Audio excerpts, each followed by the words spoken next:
Hi friends, வணக்கம் and welcome to சிட்டியாஸ் kitchen. இன்றைக்கி நம்ம கிச்சனில் எல்லாருக்கும் பிடிச்சமான ஒரு சம்மர் ஸ்பெஷல் செஞ்சு காமிக்க போகிறேன். அது என்னென்னா குல்ஃபி ஐஸ். எப்படி செய்கிறோங்கிறத இப்போ பார்க்கலாம். குல்ஃபி தயார் பண்ணுறதுக்காக 3/4 லிட்டர் பால் எடுத்து வச்சுருக்கேன். நல்லா திக்கான பாலாக இருக்கட்டும். இதை 10லேருந்து 15 நிமிஷம் வரைக்கும் நல்லா காய்ச்சி எடுத்துக்கலாம். பால் நல்லா சூடு வந்த உடனே லோ ஃப்ளேமில் வச்சுக்கிட்டு ஒரு 10லேருந்து 15 நிமிஷம் வரைக்கும் சிம்லே வச்சு நல்லா கலந்து விடுங்க. நல்லா திக்காகணும் பால். அப்போ தான் நம்மளோட குல்ஃபி க்ரீமியாக வரும். பால் நல்லா சூடு வர ஆரம்பிச்சிருச்சு. இந்த மாதிரி ஆடை படர்ந்து வந்தால் அதையும் கலந்து உள்ள பாலோடய சேர்த்து விட்டுருங்க.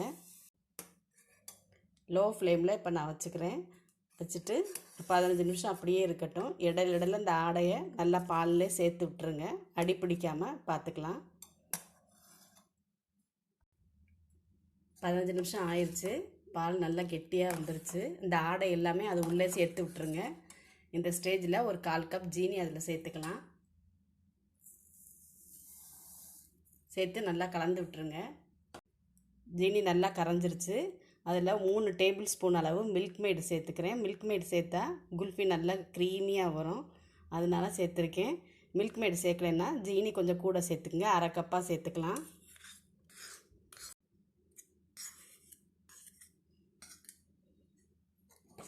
நல்லா கலந்து விட்டுடலாம்.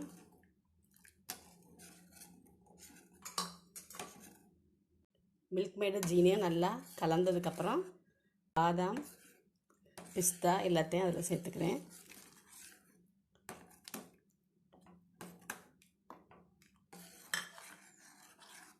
நாலு ஏலக்காய் பொடி பண்ணி வச்சுருக்கேன், அதையும் அதில் சேர்த்துக்கிறேன். சேர்த்து நல்லா கலந்து விட்டுறேன்.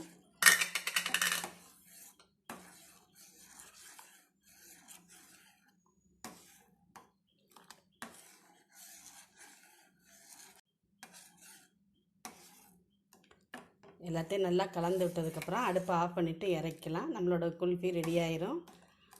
ஆறுனதுக்கப்புறம் ஃப்ரீசரில் வச்சுக்கலாம். ஐஸ்கிரீமுக்கான பால் ஆறி ரெடி ஆயிடுச்சு.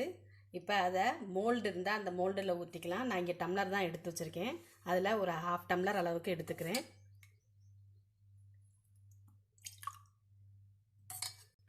ஹாஃப் டம்ளர் எடுத்ததுக்கப்புறம் ஃபாயில் பேப்பர் வச்சு அதில் இந்த மாதிரி கவர் பண்ணிக்கலாம். கவர் பண்ணி அதில் ஸ்டிக்கை இப்படி வச்சுருங்க. வச்சு இதை நல்லா ப்ரெஸ் பண்ணி விட்டுருங்க. இந்த மாதிரி வச்சு ஃப்ரீசரில் 8 மணி நேரம் வச்சு எடுத்துக்கலாம். நம்மளோட குல்ஃபி ரெடி ஆயிரும்.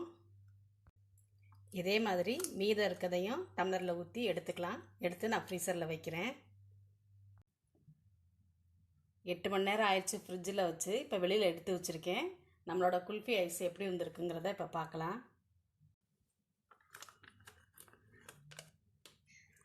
ஆகா, சூப்பராக வந்திருக்கு. இப்போ இதை ஒரு பவுலில் தண்ணி வச்சுக்கலாம். தண்ணி வச்சுட்டு அதில் இந்த டம்ளரை வச்சு எடுத்தோம்னா 1 நிமிஷத்தில் நமக்கு ஐஸ் வெளியில் வந்துடும்.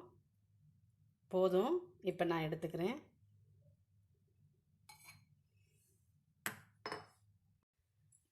நம்மளோட குல்ஃபி ஐஸ் இப்போ ரெடி ஆயிடுச்சு. இது ரொம்ப டேஸ்ட்டாக இருக்கும். எல்லாருக்குமே ரொம்ப பிடிக்கும். நீங்களும் ட்ரை பண்ணி பாருங்கள். இந்த வீடியோ உங்களுக்கு பிடிச்சிருந்தா லைக் பண்ணுங்கள், ஷேர் பண்ணுங்கள், உங்கள் கமெண்ட்ஸை பதிவு பண்ணுங்கள். மறக்காமல் எங்கள் சேனலை சப்ஸ்கிரைப் பண்ணுங்கள். தேங்க்யூ.